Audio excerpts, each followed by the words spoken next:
რადგან ახსენეთ ვიტყვი ამას, აი გულზე მაწევს ხოლმე და სულ გაბრაზებული ვარ.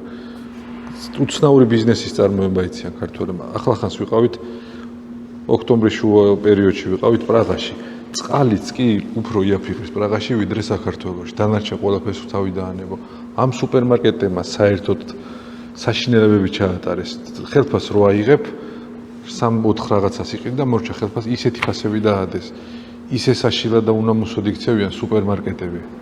და არა მარტო სუპერმარკეტები. ამასთანავე ყულას დირექტორის ინტერვიუს უსმინე, იმდენად დიდ ფულს ითხოვენ, რომ მოგცენ უფლება, რომ შევიტანოთ პროდუქცია, საერთოდ პრაქტიკულად შევეშვი ქართულ სუპერმარკეტებს და გაგვაქვს ევროპაში და ამერიკაში პროდუქცია. იმდენად ბევრ ფულს ითხოვენ, რომ უბრალოდ მოგცენ უფლება იმათი დახლი გამოიყენა. და იქცევიან უნამუსოდ და ხალხს არ ვიცი, ძალიან ცუდად ექცევიან. ეს ფოთაშორის ვერც მე ახსენე მიშო, მithom ეს ყველაფერში ყველაფრის ფასი არ ვიცი, მოდი ძირითადად ვთქვათ.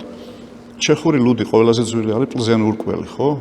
ბოთლის ლუდი ღირს მაგათ ლიდლში ან ალბერტში სუპერმარკეტში ან ტესკოში 35-დან 40 კრონამდე, ხო, რაც არის ვთქვათ 4 ლარი.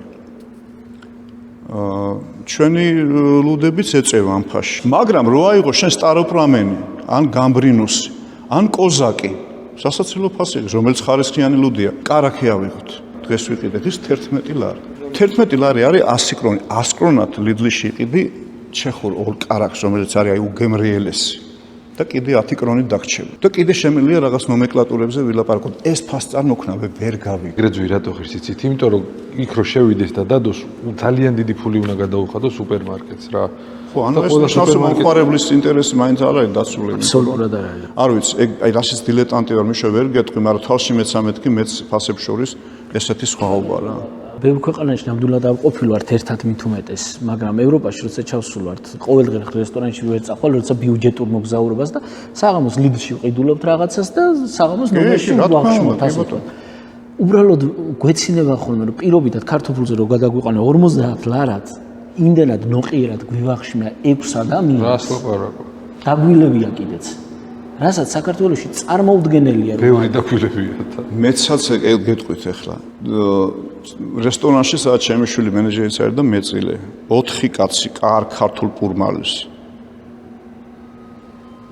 თავისი 1-2 ბოთლი ღვინით ახლა მეძევერა და ნუ ახლა თითქმის და ან ცოტა ნაკლები ჯდება, ვიდრე საქართველოში დაგიჯდება ქართულ რესტორანში. უკიც არ მეპარება. და ჩეხურზე მარტო კოლენო კანჭი რო ჭამო და ლუდი დალიო და იმაზე ლაპარაკი არა.